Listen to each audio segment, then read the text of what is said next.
Welcome to the dark side of YouTube. Tonight, we're diving into a world of terror, where shadows move on their own, whispers come from empty rooms, and nightmares become reality.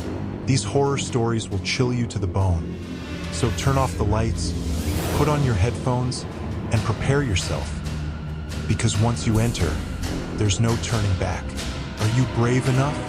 Let's begin. Story number 1, the haunted apartment. Some places, no matter how friendly they appear at first, have an atmosphere that is hard to describe. Sometimes it's nothing, and other times it's just that uneasy feeling that we try to ignore. But what happens when little things start to add up and something inside of you keeps telling you that something is wrong, even when you don't have a clear explanation? Good night. Although I was never one to believe in such things, the events in that apartment caused me to seriously doubt them. I must tell this story in order to try to determine whether it was all in my head, or if there was more going on. My name is Mira, I'm 31, and I had just moved into a new apartment when all of this happened. My husband Arthur and I were searching for a more affordable place to live, and we were thrilled when we discovered this old property. The neighborhood was so quiet that it felt almost too peaceful compared to what we were used to. The first strange thing about that building was the musty smell in the hallways, and the wooden floors creaked beneath my feet. Didn't notice anything. In reality, I secretly convinced myself that it was an opportunity too good to pass up. It was a large apartment with 2 bedrooms, a large living room, and a kitchen with a bright window overlooking the internal courtyard. He was only considering how much money we would save and how practical it would be to live close to work. The first few weeks were as tranquil as I had hoped, so I clung to the hope that it might be our fresh start away from the bustle and stress of the big city. It was almost boring, but I was able to put every piece of furniture in its proper location, and even painted the walls in light, cozy colors. I love decorating, so I spent my days buying ornaments, paintings, and lamps to make our place feel more welcoming. During those times, I occasionally noticed a curious look coming from the window above ours, but I decided to ignore it. Later, I found out that an elderly woman named Mrs. Anna lived there. She rarely came downstairs and, based on the few neighbors I met, didn't like to talk. I didn't worry too much about her because I always pretended that elderly people have their own routines and habits. What really started to irritate me were the anonymous notes that started showing up in my mailbox. At first, I thought they were just a bad joke, but they reminded me of the uneasy feeling I had the first time I discussed the notes with Ortha. He was skeptical, saying, "You shouldn't let these silly things get to you," and he shook his head. I understood his point of view, but it was difficult to ignore how strange everything was, especially coming from the people who lived nearby. In a place that was supposed to be so quiet, my daily routine began to feel more burdensome. Something inside of me started to change when I felt like I was being watched constantly and even thought about installing security cameras. But we were broke and the rent was already a burden, so I brushed the idea aside and just made sure to lock all the doors and windows properly. I started having insomnia, tossing and turning in bed for hours before I could finally fall asleep. And when I did, I kept having nightmares that would put me in dark rooms and make me feel like I was being suffocated by something I couldn't see. When I woke up, my heart would be racing and I would be drenched in sweat, as if I had actually experienced the event. Conversely, Arthur slept soundly and I thought about installing security cameras because I felt like I was being watched all the time. But since we were poor and the rent was already a burden, I threw the idea out of my mind and just made sure to lock all the doors and windows. That's when things started to change inside of me. I started having insomnia, tossing and turning in bed for hours before I could finally fall asleep. And when I did, I kept having nightmares that put me in dark rooms and made me feel like I was being suffocated by something I couldn't see. When I woke up, my heart would be racing and I would be sweating and breathless, as if I had actually experienced the situation. Arthur, however, slept soundly. The nights turned into agony, and I was too exhausted during the day to concentrate on even the most basic housework. I had always been insecure and took good care of my appearance, so when I started losing hair, I became desperate. My hair was falling out in clumps when I took a shower or even when I ran my fingers lightly through it. To make matters worse, my skin turned pale, and I felt weak and dizzy all the time for no apparent reason. I went to the doctor multiple times and had blood tests done, but nothing unusual was discovered, which only made me more nervous. I couldn't explain it logically, but I was certain that apartment seemed to be rejecting me. I quickly started to suspect that Mrs. Anna was the one who left the notes. One day, I went upstairs to try to talk to her and clear things up. I rang the doorbell, but nobody answered, even though I was positive I heard shuffling footsteps approaching the door. I persisted in knocking a few more times with my knuckles, but to no avail. The hallway was filled with an eerie silence that made your ears ring. Eventually, I felt foolish standing there and made the decision to go back downstairs. But as I got to my floor, I had the uncanny feeling that I heard her doorknob turn slightly, as if someone was peeking through the crack. Like unspoken cautions attempting to drive me away, I tried to ignore it and keep my head up. But every time I received a new note in my mailbox, my anxiety increased. One of those sleepless nights, I heard heavy dragging footsteps on the floor, followed by a sort of murmuring sound. I was startled and quickly reached for my phone to see what time it was. Just after 3 in the morning. Enrique was still sound asleep and breathing quietly next to me. Normally, I would have dismissed it as old plumbing or my imagination, but this time it felt too real. I nudged him in the hopes that he would wake up and assist me in figuring out what was happening. But all he did was groan and roll over in bed. I made the decision to get up and head to the living room in the hopes that if I peered out the window, I could see whether Mrs. Anna's apartment had any lights on. However, the building was completely dark. As the days went by, in addition to the nightmares, I began to have anxiety attacks that made me feel paranoid. My body was deteriorating more and more, my face was hollowing out, and even climbing the building stairs left me gasping for air to avoid the exhaustion. I went back to the bedroom, but an unsettling feeling crept over me as if something was watching my every move but refusing to reveal itself. Even though I detested that slow, creaky metal box, I started using the elevator one afternoon on my way back from the market. I felt a sudden chill and an overwhelming sense that someone was standing behind me, even though the cabin was completely empty. I could even hear the faint sound of fingers snapping near my ear, but when I turned around, nothing was there.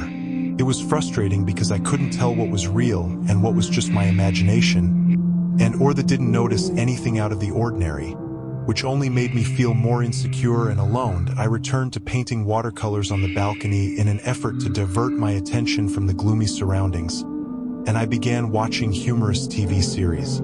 However, even the paint dried oddly, leaving behind blotches that made me think of warped faces. Perhaps it was a coincidence, but I took it as another indication that something was very wrong.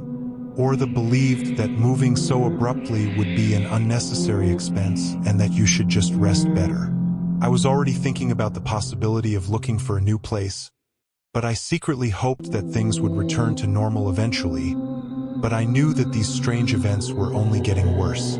I was so exhausted from another day of anxiety and insomnia that I fell asleep almost immediately as soon as I lay down. I don't know exactly what time I woke up, but I remember opening my eyes and realizing that I couldn't move. My entire body was paralyzed, and my chest rose and fell with excruciating effort as if I was struggling to breathe. I was completely terrified when I felt what felt like an invisible hand pressing down on my chest. And every time I looked up at that silent, seemingly empty apartment above mine, my heart pounded erratically, as if to warn me that something much worse was yet to come. When I finally managed to let out a weak, strangled moan, the pressure on my chest abruptly disappeared, and the room quickly returned to normal. I had never felt so helpless in my entire life.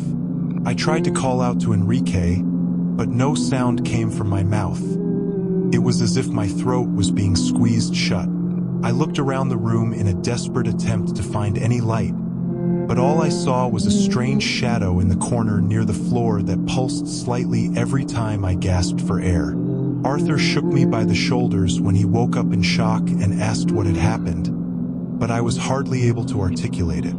I had been awake the entire time, so I cried the rest of the night, keeping the lights on because I was too scared to close my eyes. When I woke up the following morning, my face was swollen from crying, and I was shaking uncontrollably, so I decided I needed to get help because I needed to know why I was experiencing this, why I felt exhausted, and most importantly, why the apartment seemed to be against me. We recently moved into the ground floor apartment, and Jeanette, my new neighbor, suggested that I go see a spiritual healer a few streets away. She's a very wise woman who people call Mrs. Jennifer, said this with a worried expression. The healer's house was an old but hospitable house with a modest exterior.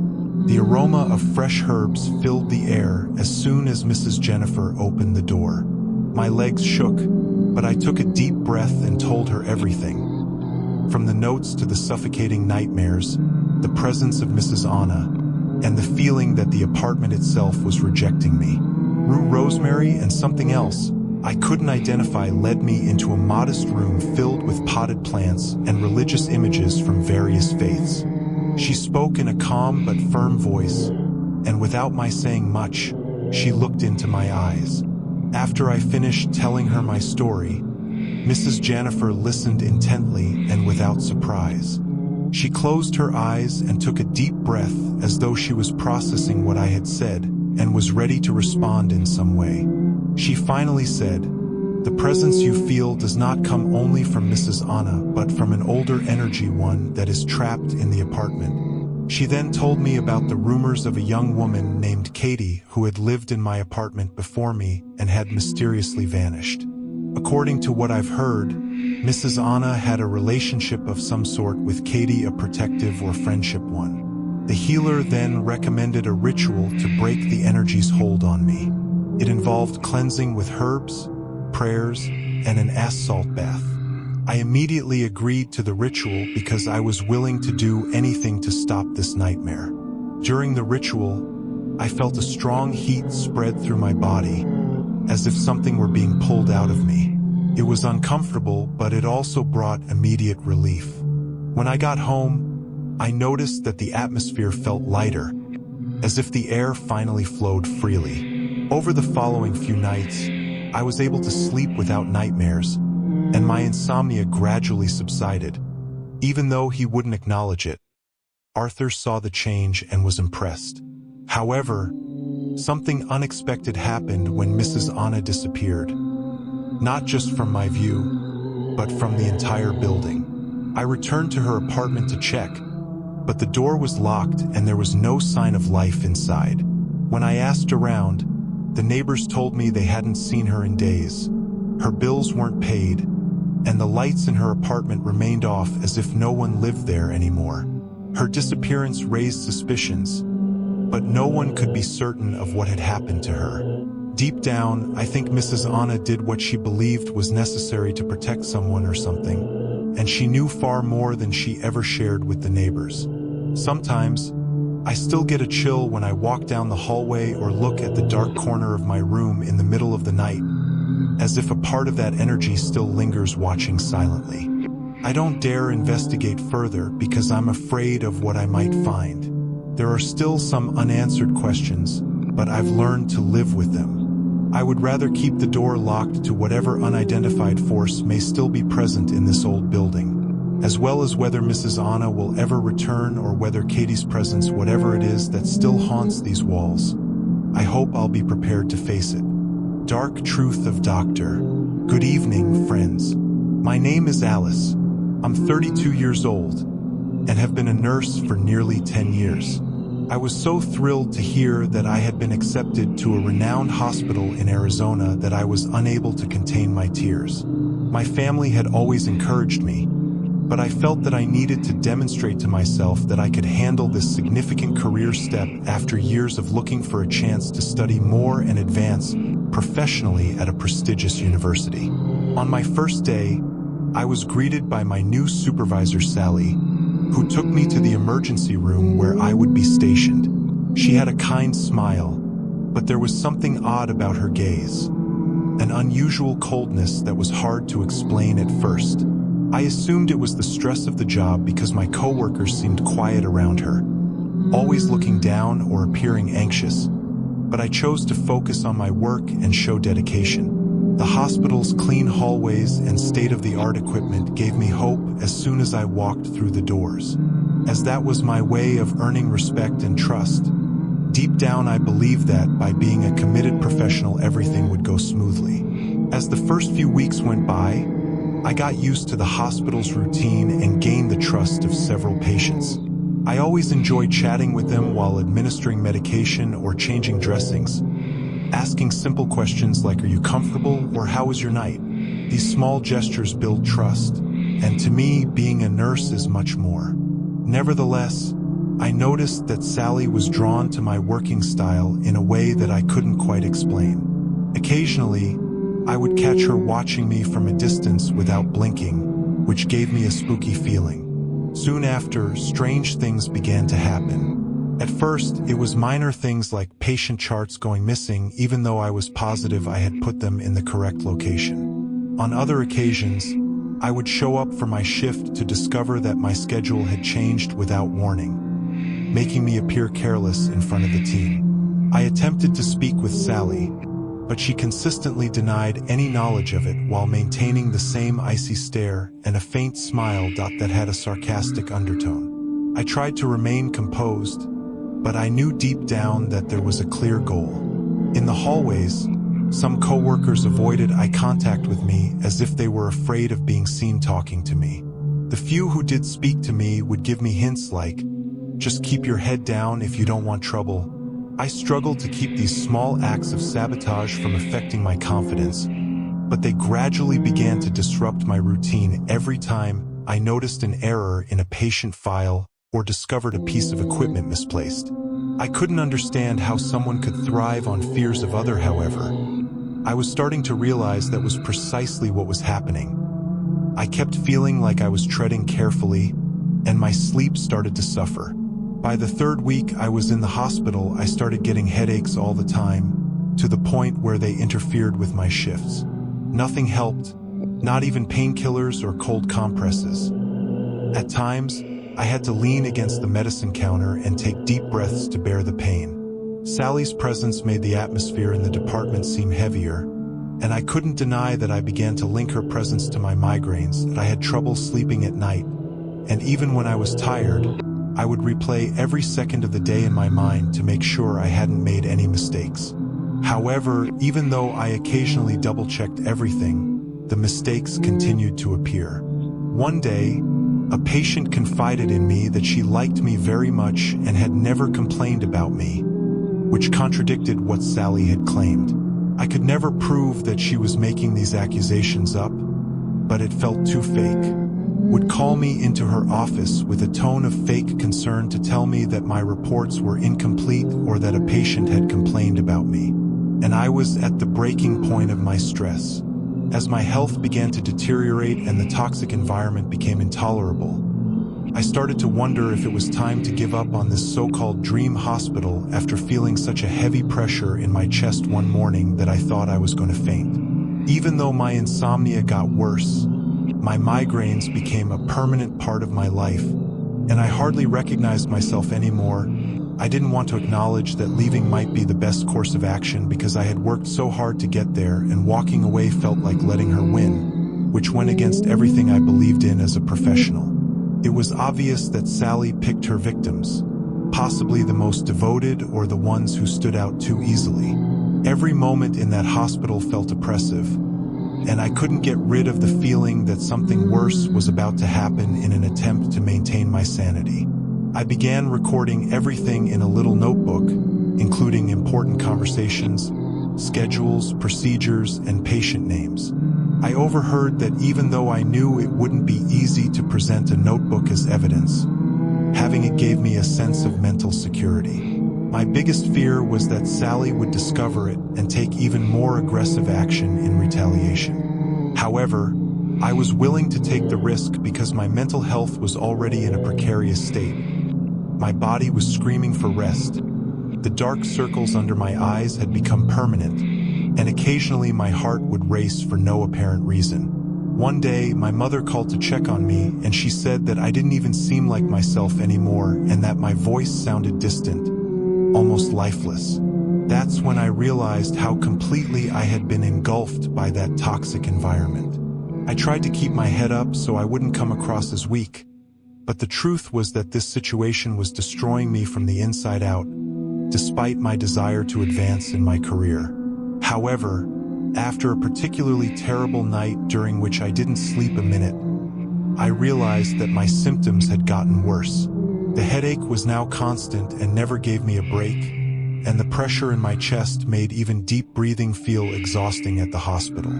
Perhaps this is why I was hesitant to make a drastic decision. I made an effort to conceal my illness so as not to startle anyone, but I had to repeatedly pause in the restroom to gather myself that day when Sally confronted me with yet another baseless charge, this time regarding a missing patient chart. That was the time. Sally acted as though I had made a mistake this time, but something inside of me snapped. The exhaustion, frustration, and months of pent-up stress all at once before I even realized my voice echoed. I began to question whether it was really worth it to keep fighting in that place, and the last straw came on a Friday afternoon when I had to redo a simple procedure, changing a patient's for, because the system claimed I hadn't done it. I remember the patient being furious and even confirming to the supervisors that I had done everything correctly. "Sally, I've been in the department long enough to know exactly what you're doing." Her expression swiftly returned to that same faint, smug smile after a moment of surprise flashed across her icy eyes. "I'm not sure what you're talking about, Alice. Perhaps you're just tired, oh so tired, of being sabotaged, tired of seeing you instill fear in the staff. To make matters worse, you're hurting not just me. Everyone here is afraid of you, and you thrive on that."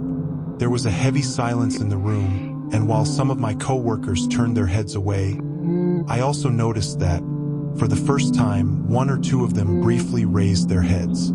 "You have no idea who you're dealing with." "Oh, I know exactly who I'm dealing with for the first time since I started working there." I wasn't afraid. I wasn't intimidated by her blank stares or her subtle smirks, and I wasn't interested in proving anything to anyone anymore. What had once felt like weakness now became a matter of survival.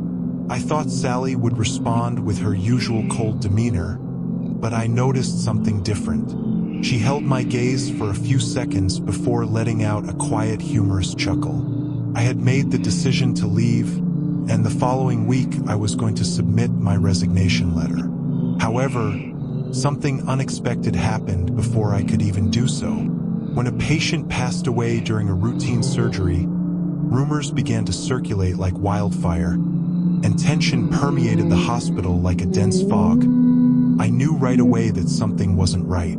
The news spread like wildfire throughout the building as word spread that there had been a serious medical error in either prescribing or administering a medication, but whispers in the hallways suggested that the real issue had been Sally's supervision, as she had made last-minute changes or disregarded a crucial warning. Within 24 hours, an internal investigation was started, and the hospital administration chose to suspend Sally while they worked things out.